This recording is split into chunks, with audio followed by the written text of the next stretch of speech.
মেয়েকে যেখানেই বিয়ে দিবেন আগে বলবেন যে মা তুমি কি বিয়ে করবা কিনা। আমার এখনো মনে আছে, আমার বড় বোন আছে একটা, আমার এই 2-3 বছর বড় হবে। আমার বড় বোনের বিয়ে যখন হয়, আমি তখন অনেক ছোট ছিলাম, সত্য কথা, মানে অত বুঝতাম না। দেখবেন যে যুবকদের চাইতে মেয়েদের বিয়ে অল্প বয়সে হয় বেশি, ঠিক আছে কথা।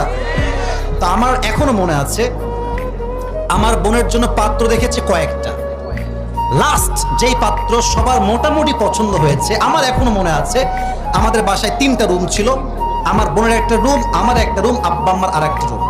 তো আমার মা বাবা 2জন বসে আছে, আমার বড় বোনকে নিয়ে আসছে, ঠিক আমি ওখানে বসেছিলাম, ছোট আমি, অত বেশি বুঝতাম না তখন আর কি।